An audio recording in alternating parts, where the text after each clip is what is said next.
다시 말씀을 붙잡고 영적 부흥으로 두 번째 예수 바라보기입니다. 뭘 바라보고 사십니까? 19세기 미국의 대표적인 소설가 나다니엘 호손이 있습니다. 그가 쓴 제일 유명한 소설은 주홍 글씨이죠. 오래전에 이 소설 읽고 마음이 많이 아팠습니다. 그에게 또 하나 잘 알려진, 주로 어린아이들, 중학생쯤 되는 아이들이 많이 읽는 소설은 큰바위의 얼굴입니다. 중학교 때 큰바위의 얼굴을 읽고 희망을 많이 가지게 되었습니다. 주인공 이름은 어니스트입니다. 영어의 뜻이 정직이라는 단어죠. 가난한 오두막집에 살았습니다. 엄마와 둘이 밭일을 하고 얼굴이 새까맣고 학교는 가지 못하고 가난한 까닭에 그는 학교에 선생님은 없었지만 그의 선생님은 저 멀리 보이는 바위 산의 큰 바위 얼굴이었습니다. 매일같이 바위의 얼굴을 쳐다보며 살았죠. 하루의 피곤한 일과를 마치고도 어렸을 때서부터 늘 큰 바위 얼굴을 쳐다보면 그 바위 얼굴은 말을 걸어왔습니다. 수고했다고, 또 건강하게 크도록 인자한 얼굴로 위로하고 희망을 던져 주었습니다. 엄마한테 들은 이야기, 언젠가는 이 마을에 전설이 오래전서부터 있었는데 언젠가는 어디선가 이 마을에 저 큰 바위 얼굴을 닮은 어떤 사람이, 유명한 큰 사람이 마을에 올 거라고. 아이는 더욱 그 큰 바위 얼굴을 자라면서 커가는 이야기, 그것이 큰 바위 얼굴의 내용입니다. 청년이 되고 장년이 되고 그런 일생의 과정을 통해서 이 어니스트는 4명의 큰 인물들을 마을에서 만납니다. 한 사람 한 사람 마을에 찾아오죠. 세상에서 성공한 큰 사람들이었습니다. 첫 번째로 만난 사람은 게더 골드라는 사람인데, 이름이 이야기해 주는 것처럼 금 모으기, 그런 뜻이죠. 경제적으로 엄청 성공한 사람이었습니다. 그러나 그 사람은 큰 바위 얼굴이 될 수 없습니다. 돈은 많이 벌었지만 탐욕스럽게 이를 데 없고, 다른 사람을 귀하게 여기지 않으며 욕심꾸러기 수전노 재벌이었습니다. 그 이후로 다른 사람들이 방문합니다. 많이 만납니다. 군인도 전쟁에 나가서 성공하고 승리한 군인도 만나지만 큰 바위 얼굴이 보여주는 온화함과 인자함은 그 군인에게서 장군에게서 볼 수가 없습니다. 또 성공한 정치인이 방문을 하죠. 저분이 큰 바위 얼굴인가? 그 얼굴에서 정치적으로는 성공했을지 모르지만 사람을 보듬고 안고 또 깊이가 있는 인격은 찾아볼 수가 없습니다. 나이가 많아졌죠. 그런 중에 마을을 떠난 지 오래됐던 한 시인이 타지에 가서 시작 활동을 많이 하고 자연과 또 고향을 노래해서 많은 사람들에게 감동을 주었던 시인이 돌아와 드디어 어니스트가 그 얼굴을 보니 참으로 온화하고 또 존경스럽고 큰 바위 얼굴인가 그렇게 생각하는 중에 이 시인이 저녁에 지는 해 얼굴이 빛나고 또 머리에 흰서리가 내려있는 어니스트를 보고 큰 바위 얼굴이 여기 있구나 생각을 하게 되고 마을 사람들을 향하여 마을 사람들을 향하여 여러분 보시오, 우리가 존경하는 어니스시야말로 우리가 찾고 기다리던 큰 바위 얼굴입니다. 사람들이 보니 큰 바위 얼굴이었습니다. 지금까지 같이 살면서 몰랐는데 평생 농사일을 하고 얼굴이 다 검게 글렀고 그렇게 살았지만은 평생을 큰 바위 얼굴을 바라보며 마음속에 그리며 기도하며 살던 그 인물이 결국은 그렇게 닮아가고 그 얼굴조차도 큰 바위 얼굴이 되었다는 것입니다. 소설가 허서는 우리에게 이것을 얘기합니다. 우리가 무엇을 보고 사는지 늘 보고 사모하고 살아가면 나도 모르게 닮아간다. 옆에 두고 그렇게 영향을 받으면 나도 모르게 닮아간다는 것입니다. 좋은 의미에서든지 좋지 않은 의미에서든지 그렇습니다. 그런 말이 있잖아요. 시어머니 욕하면서 지가 배운다고. 매일 그런 거예요. 여러분, 뭘 보고 사십니까? 무엇을 생각하며 사십니까? 여러분들의 우리의 인생길은 거기서 결정이 됩니다. 성도 여러분, 지금까지 여러분들은 무엇을 보고 사셨습니까? 앞으로 무엇을 바라보고 무엇을 생각하며 사시겠습니까? 여러분들이 바라보는 그 인생의 귀한 것은 어디에 있습니까? 무엇입니까? 여러분들 예배드리며 신앙생활하며 여러분들의 믿음의 표대는 어디 있습니까? 무엇을 바라보고 사십니까? 오늘 우리는 히브리서 12장 1절에서 3절까지 읽었고, 특별히 2절 말씀은 올 한 해 우리에게 주신 귀한 구약과 신약의 말씀입니다. 아주 중요합니다. 오늘 12장 1절은 이렇게 시작합니다. 이러므로 우리에게 구름같이 둘러싼 허다한 증인들이 있으니, 우리 주변에 구름같이 둘러싼 허다한 믿음의 증인들이 있는데 그 내용이 어디 나오느냐? 히브리서 11장에 나옵니다. 우리가 아주 많이 찾아 읽는 11장, 믿음의 장이라 그렇게 얘기합니다. 거기는 우리가 읽으면은 우리 보는 것처럼 구름같이 허다한 믿음의 거산들이, 큰 산들이 어마어마하게 많이 나옵니다. 얼마나 많이 나오는지 큰 믿음의 산들이 다 산맥을 이루고 있습니다. 산이 높으면 골짜기가 깊다고, 그들은 믿음 가지고 살았지만 시온의 대로를 한평생 시온의 대로를 따라 꽃길을 걸었던 사람들은 아닙니다. 그들에게는 늘 고난이 있었고 환난이 있었고 어려움이 있었고 핍박이 있었고 여러 가지 모질고 험난한 인생길을 그들은 늘 걸었습니다.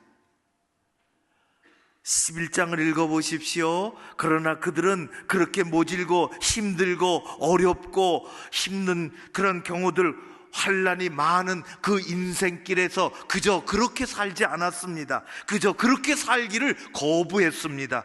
그들은 믿음 가지고 살았습니다. 평생 주님만 바라보고 살았습니다. 믿음 가지고 주님 하나님 바라보고 아주 치열하게 그리고 아름답게 살았습니다.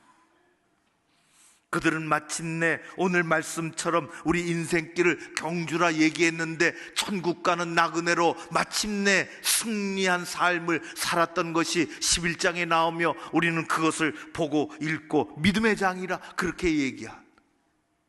오늘 12장에 말씀하죠. 이런 믿음의 사람들이 허다하게 많은데 그들을 바라보고 그들을 따라서 12장 2절에 이렇게 말씀합니다. 어려운 시절, 어려운 삶에 예수를 바라보라고. 우리 같이 12장 2절 말씀 한번 같이 큰 소리로 같이 읽겠습니다. 시작. 믿음의 주여 또 온전하게 하시는 이인 예수를 바라보자. 그는 그 앞에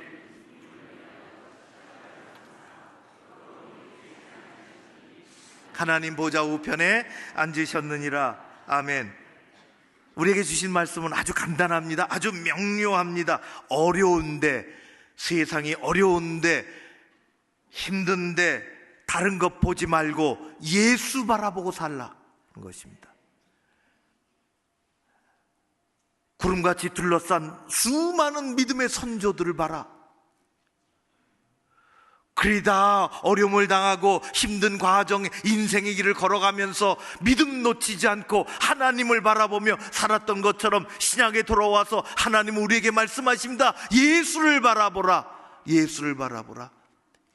사랑하는 성도 여러분, 여러분들은 믿음 생활하며 무엇을 바라보고 사십니까? 어디에 초점을 맞추고 살아가고 계십니까? 어느 날 저녁에 아브라함이 그 당시 천막집 안에서 투덜거리고 있었습니다. 하나님이 나를 부르시고 자녀를 주시겠다고 했는데 왜 아무 소식도 없는 거야? 하나님이 찾아오셨습니다. 그리고 아브라함을 바깥으로 불러냅니다. 아브라함아, 밖으로 나와라. 아브라함이 나왔어요. 하늘을 쳐다봐라. 컴컴한 밤하늘을 쳐다봤습니다. 무엇이 보이느냐? 아브라함이 예, 하나님, 밤하늘에 별들이 보입니다. 얼마나 있는지 봐라. 별들이 많습니다. 한번 세어보아라. 별들을 어떻게 다 셀 수가 있겠습니까? 셀 수 없을 만큼 많습니다. 하나님 말씀하시죠. 그렇다, 잘 보아라. 별들을 다 셀 수 없는 것처럼 내 자녀들을 셀 수 없을 만큼 줄 것이다. 아브라함은 밤만 되면 천막 바깥에 나가 밤하늘을 쳐다봤어요.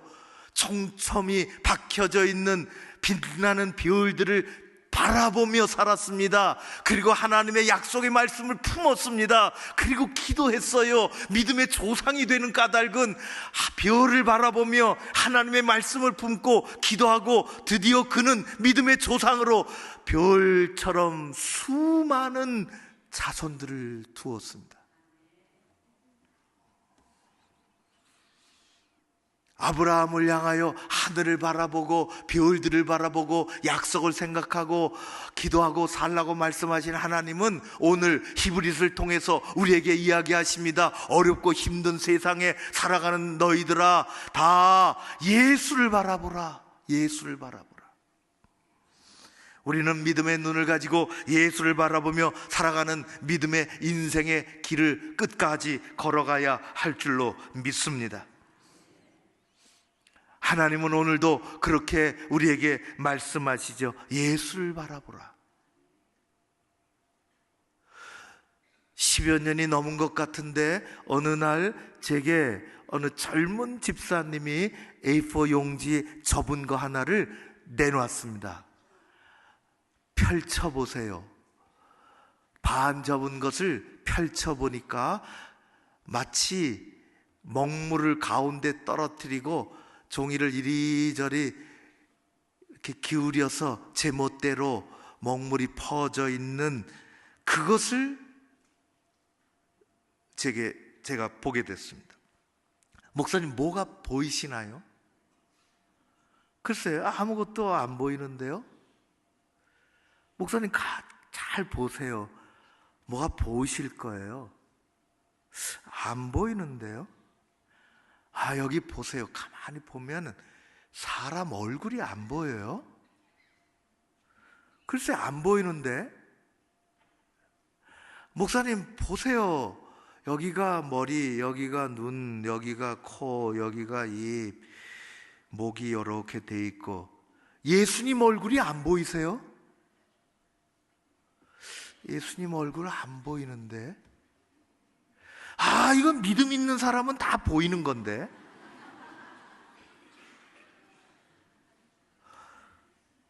졸지에 믿음 없는 사람이 되고. 여러분들은 보신 적 있으십니까? 믿음이 있으신 거예요. 안 보이더라고요. 지금은 믿음이 생겼나 봐요. 보여요. 우리 썬큰 광장에 옛날 벽돌로 이렇게 잘 보관해 놨다가 붙여놨잖아요. 거기 사진 찍으면 잘 나와요. 그런 그림이었어요. 들어보니까 누군가 사진사가 사진기 이렇게 어깨에 메고 겨울이 다 지나가는 길목에, 이 봄이 오는 길목에 야산인가 어디 갔다가 어디선가 들리는 음성 찍으라 음성을 듣고서 무조건 찍어서 암실에 와서 인화를 해보니까 이 형상이 이상해서 가만히 보니까 예수님 얼굴이다, 그게 이거다 라는 확인할 수 없는 이야기들이 한때 돌아다녔어요. 그랬든지 안 했든지 상관없어요. 그런 예수님을 우리가 천국 가서 만날는지 안 만날는지, 다른 얼굴을 하고 계신지 알 길은 없지만은 우리는 믿음의 눈으로 지금도 예수 그리스도를 바라보며 살아가는 하나님의 백성들임을 믿습니다. 여러분 어떻게 살아가십니까?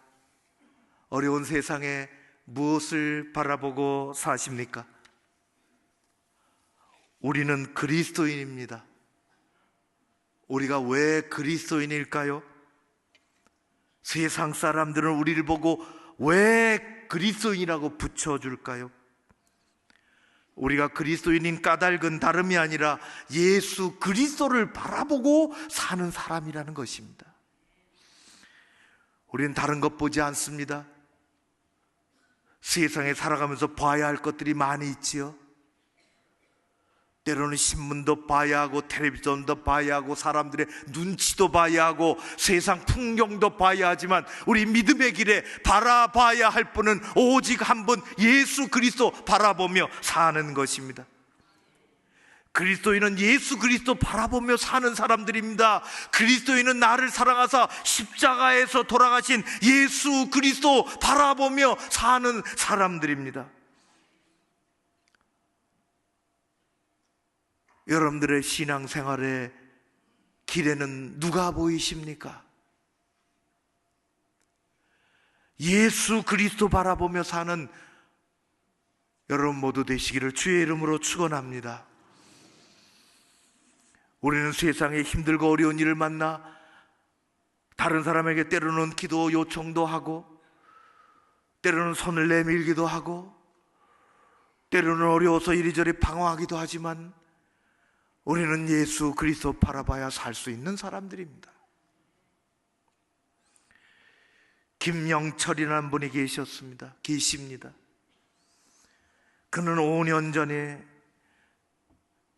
루 게릭이라는 듣기도 들어보지도 못한 근위축증이라는 병에 걸린 것을 알았습니다. 루게릭 병은 몸의 근육이 이렇게 경화되고 이렇게 작아지고 위축이 되고, 그러니까 사람이 걷기가 어려워지고 몸 가누기가 힘들고 생활이 어려워지고, 그런 중에 30년 넘게 같이 살던 부인이, 아내가 병들어 몸을 가눌 길이 없는 이 김 선생님과 이혼 수속을 벌였습니다. 힘드니까 나가겠다는 것입니다. 집을 이혼하고 나갔습니다. 60세 중반의 초로의 나이, 할 수 없이 그분은 양로원으로 들어갔습니다. 김 선생님은 자신이 얼마나 더 살는지 알지 못했습니다. 알고 싶지도 않습니다.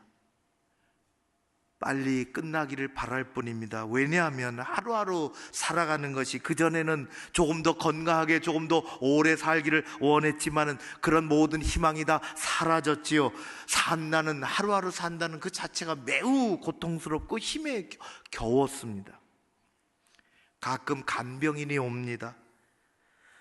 간병인하고 대화를 나눠본 적이 없어요. 그냥 자기 일하고 가는 것입니다. 괴롭고 외로웠습니다. 그러던 어느 날 간병인에게 어렵게 말을 꺼냈지요. 여보시오, 고맙소. 그런데 나는 내가 있는 이곳이 매우 싫어요. 지금 있는 이곳의 이름은 평화의 집이라고 부르지만 이곳에 평화란 그림자조차 찾아볼 수 없어요.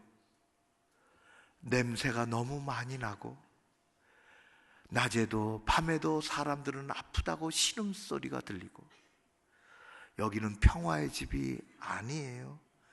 여기는 고통의 집이지요. 나는 이곳에 있고 싶지 않아요. 간병하던 김 집사님은 느닷없는 말씀에 너무 놀라고 어찌할 바 알지 못하고 마음속으로 눈물을 흘렸습니다. 이제 자기 일을 다 마치고 나가야 할 시간입니다. 그는 어찌할 바 알지 못해서 속으로, 하나님, 이럴 때는 어떻게 해야 하나요? 사랑하는 성도 여러분, 하나님 우리가 기도할 때 말씀하십니다.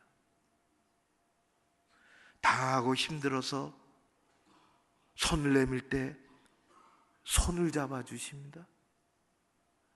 하나님, 이럴 때는 어떻게 해야 하나요? 하나님의 음성이 마음속으로부터 들려옵니다. 주 예수를 바라보라. 예수를 바라보라. 그런 남 앞에서 기도해 본 적이 없습니다. 더더욱 남자의 손을 붙잡아 본 적도 없습니다. 어디서 용기가 생겼는지 마음속에서 들리는 예수를 바라보라는 그 음성을 따라 그는 힘없는 그분의 손을 붙잡고 혼자 기도했습니다. 하나님, 용기 주세요. 힘 주세요. 할 줄 모르는 기도를 어떻게 했는지 눈물을 흘리면서 했습니다. 그리고 도망치듯이 나왔죠. 하나님이 지혜를 주셨습니다. 성경을 갖고 가라는 것입니다. 보던 성경을 가지고 갔습니다. 매일 가지고 갔습니다. 양지 바른 곳에 모시고 나와 성경을 한 절씩 한 절씩 읽어드리는 낙이 얼마나 감사하고 기쁘고 그분도 마음에 얼마나 좋아하는지 매일 그렇게 했습니다. 루게릭병은 고쳐지지 않았습니다. 그렇게 가는 것입니다. 그러나 고쳐진 것이 있습니다. 마음이 고쳐졌습니다. 고통의 집이 아니라 평화의 집이 된 것입니다.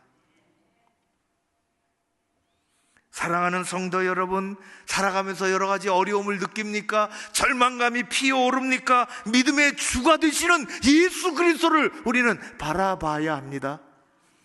하나님은 살아계십니다. 살아계신 하나님은 지금도 역사하실 줄로 믿습니다. 살아가다 어려운 언짢은 일이 생기고 어려운 일이 생기고 그렇습니까? 그래서 아무데나 화를 풀어냅니까? 그럴 때에 우리는 예수 그리스도를 바라봐야 합니다.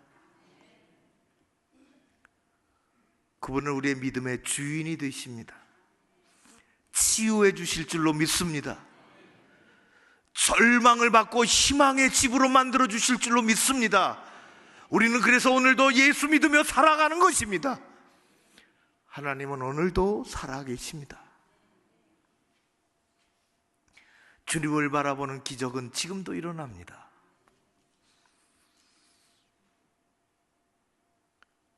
오래전에 어느 수도원에 문 바깥에 애기 울음소리가 들렸습니다.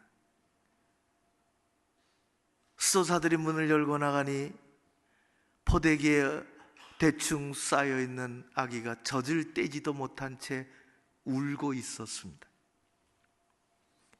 나중에 알고 된 일이지만은 아이를 걷어들여 와서 이름을 마르셀리노라고 지어주고 엄마가 이 아이를 낳다가 그만 죽었다는 사실을 수사들이 알게 됐습니다. 마르셀리노는 남자들의 세계 속에서 티 없이 자랐습니다. 5살 개구장이가 될 때까지 얼마나 천진난만하게 즐겁게 사는지 수사들의 즐거움과 위로가 됐습니다. 이곳저곳을 5살짜리 개구장이는 헤집고 돌아다닙니다. 수사가 한 날 내가 다 다녀도 아무 상관없는데 창고 2층에는 가면 안 된다 얘기했습니다. 그러던 어느 날 동네에 나가서 놀게 됐는데 어느 젊은 부인이 유모차에 자기 아기를 데리고 산책하는 것을 만나게 됐습니다. 가만히 보니까 아기가 있고 엄마가 있는 것입니다. 세상은 온통 남자들만 사는 줄 알았는데 엄마가 있는 것을 봤습니다. 나도 엄마가 있을 텐데 비로소 생각하게 됐어요. 엄마가 보고 싶다, 그런 생각이 났어요. 한 번이라도 보고 싶다, 안기고 싶다. 그날 이후로 천진난만하게 뛰어다니던 마르셀리노는 마음에 그 생각이 가득하고 얼굴에 웃음이 사라졌어요. 엄마가 보고 싶어서 마음을 가눌 길이 없어서 이곳저곳 다니다가 그는 수사들이 가지 말라고 한 창고 2층 방으로 올라가게 되었습니다. 올라가 보니 큰 십자가가 있었습니다. 십자가 위에는 머리에 가시면류관을 쓴 슬픈 눈을 가진 예수 상이 있었습니다. 이 어린 아이의 눈에는 마른 체구에 슬픈 눈을 가진 예수님이 그렇게 불쌍해 보일 수가 없었어요. 그래서 어느 날에는 불쌍해서 수사들이 식탁을 마련하려고 빵을 구웠는데 빵을 몰래 가지고 한 덩어리를 가지고 나와서 다락방으로 올라갑니다. 그 빵을 내놓고 배고프시지요? 빵을 잡수세요. 어느 날에는 수사들이 가끔 사용하는 포도주를 잔뜩 가지고 와서 2층 다락방으로, 창고 다락방으로 올라가서 내놓습니다. 추우면 잡수세요. 사람들이 그러는데 포도주 조금 마시면 몸이 따뜻하대요. 십자가에 예수님 손이 내려오기 시작합니다. 그리고 그 빵을 받으시고 그 잔을 받으십니다. 놀랍게도 다락방에 기적이 일어나는 것입니다. 마르셀리노는 십자가 예수님을 바라보고 있노라면 너무 좋았습니다. 그래서 매일 그 방에 몰래 올라가서 예수님하고 예수 바라보며 지내는 것입니다. 어느 날 십자가 예수님이 마르셀리노에게 물었습니다. 너는 내가 무섭지 않니? 하나도 무섭지 않아요. 좋아요. 마르셀리노, 내 소원이 무엇이니? 저는 엄마가 보고 싶어요. 한 번이라도 엄마 보고 싶어요. 엄마 품에 안기고 싶어요. 마르셀리노, 엄마를 보려면 잠이 들어야 엄마를 만날 수 있어. 엄마 보고 싶은데 지금은 잠이 안 와요. 그럼 내가 안아줄까? 내가 안아주면 잠들 수 있단다. 그러면 엄마 만날 수 있어. 안아주세요. 이리 올라오렴. 마르셀리노는 엄마가 보고 싶어서 예수님 발치로 기어갑니다. 발밑에 엎드려 고요히 잠들었습니다. 수사들은 눈물을 흘리며 이 광경을 문 바깥에서 바라보고 있습니다. 생텍쥐베리는 어린 왕자에서 이 세상의 모든 어른들은 누구도 처음에는 어린아이였다고 했습니다.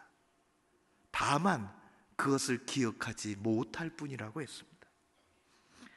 성도 여러분, 우리는 각박한 세상의 세파에 휩쓸리며 그런 세상에 휩쓸려 길들여지며 살다가 오래전에 우리의 마음속에 큰 바위에 얼굴이 있었음을 잊어버리기도 하고 밤하늘의 별을 바라보며 살던 어린아이였다는 것을 잊어버리며 우리는 살아갑니다. 세상에 길들여지며 살아갑니다. 내 순수한 믿음도 길들여지며 살아갑니다. 처음 교회 나왔을 때, 예수님 만났을 때 그 감격도 세상의 세파에 이미 다 휩쓸려 내려가 이미 그런 것들이 다 상실된 채 살아갑니다.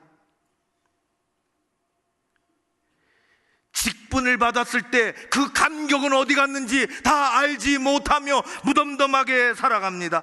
처음에 예수님 그냥 좋았었는데 이제는 그 이름의 아름다움도, 그 이름의 능력도, 그 이름의 은혜도, 그 이름의 치유도 다 놓친 채 우리는 무덤덤하게 살아가는 사람들이 되었습니다. 우리의 순수한 믿음은 길들여지기 시작했습니다. 성경은 끊임없이 예수를 바라보라고 말씀하십니다. 예수를 바라보라. 이 험한 세상에, 이 복잡한 세상에 눈을 뜨고도 살아가 내 코도 베어가려고 하는 이런 세상에 예수 바라보고 살아갈 수 있느냐? 반문하고 있지는 않습니까? 살아계신 하나님은 우리에게 말씀하십니다.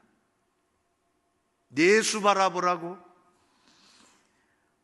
아플 때, 힘들 때, 어려울 때, 시험 들 때에 예수를 바라보십시오.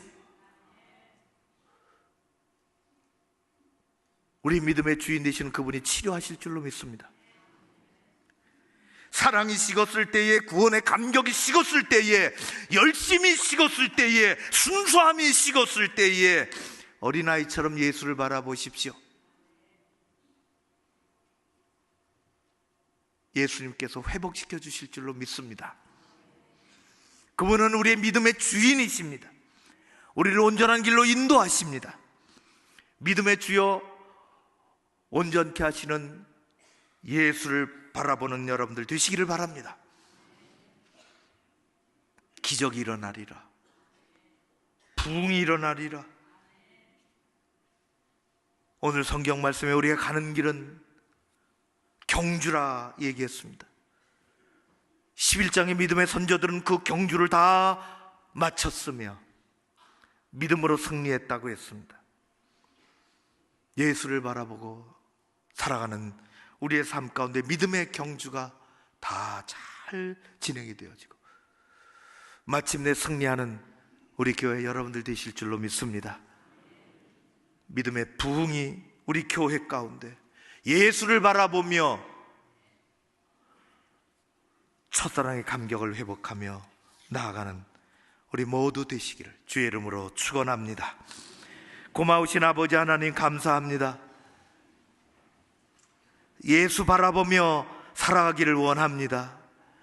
세상에 많은 이야기들이 떠돌아다니고 힘든 과정 속을 우리가 지나가야 할 때에도 아버지께서 함께 해주시고 십자가 예수, 부활의 예수 바라보며 사는 우리 모두 되게 하여 주옵소서. 우리의 삶 가운데 회복의 역사가, 아픔이 치료되고 절망이 사라지고 힘든 일들이 없어지며 주님과 동행하는 복된 삶이, 승리가 있기를 간절히 소원하오며 예수님 이름으로 기도하옵나이다. 아멘.